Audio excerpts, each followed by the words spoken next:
As we've been reporting, President Biden is making an historic trip to the Middle East today, reaffirming U.S. solidarity with Israel during a critical moment in the country's war with Hamas. The president touching down in Tel Aviv, Israel, early this morning, where he is meeting with Israeli Prime Minister Benjamin Netanyahu and other Israeli officials. And joining us now from Tel Aviv is ABC Chief Foreign Correspondent Ian Pannell. And it is good to see you. Sorry under these circumstances. But President Biden originally planned to travel to Jordan to meet with Arab leaders there. That was called off after an explosion at a crowded Gaza hospital where hundreds of people lost their lives.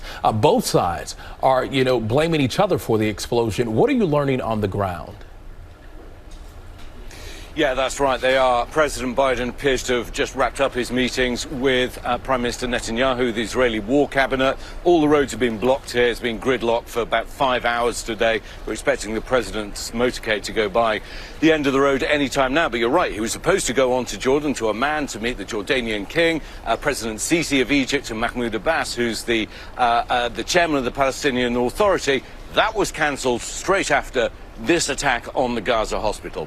Hamas and the Palestinian Authority laid the blame squarely at Israel. Israel, within a very short period, said that it didn't believe it was as a result of one of its strikes. And this morning we attended a long briefing where they presented evidence, intelligence. Now, I don't think we still know exactly who carried it out. The Israelis are adamant it wasn't one of their rockets. They say it was an errant rocket by Palestinian Islamic Jihad, another one of those terrorist groups inside Gaza, and it was the propellant from the rocket that exploded on the ground, because you see this huge fireball, and that's what led to so many deaths. Now, I've seen a lot of aftermath of a lot of explosions and the impact from artillery strikes.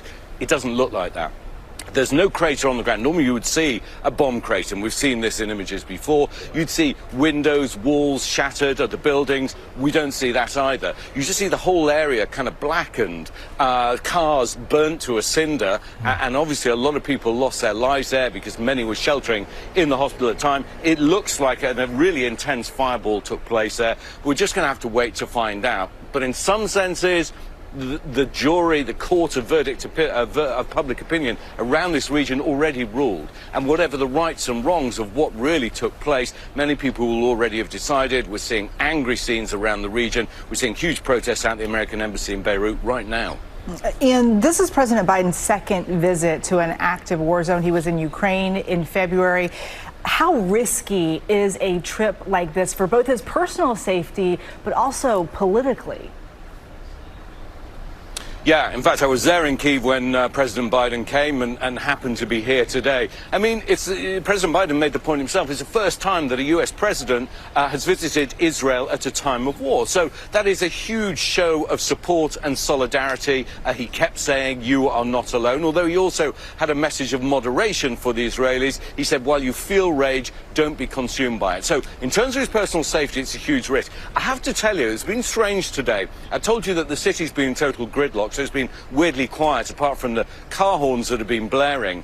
But we've had rocket siren after siren, air raid alert after air raid alert, and attack after attack by Hamas since the terrible attack on October the 7th here in Israel. Today, there's been nothing so far, certainly not here. For some reason, those rockets seem to have stopped here, and that is kind of the power that the presidency brings with him, because, of course, there is an implicit threat. Politically, look, this is hugely risky. I mean, there's a large support for Israel inside the United States. So politically, that is beneficial. I'm not saying that's why he's doing it, but politically, that plays well. There's unanimity in Congress over this. There's bipartisan agreement, even though you have problems with the lack of a Speaker of the House at the moment.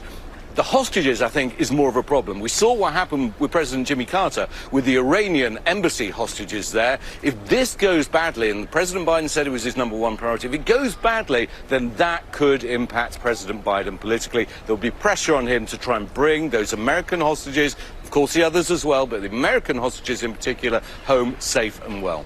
All right, ABC Chief Foreign Correspondent Ian Pannell, thank you. Good to see you. Great reporting, and stay safe. Well, hey there, GMA fans. Robin Roberts here. Thanks for checking out our YouTube channel. Lots of great stuff here. So go on, click the subscribe button right over here to get more of awesome videos and content from GMA every day, anytime. We thank you for watching, and we'll see you in the morning on GMA.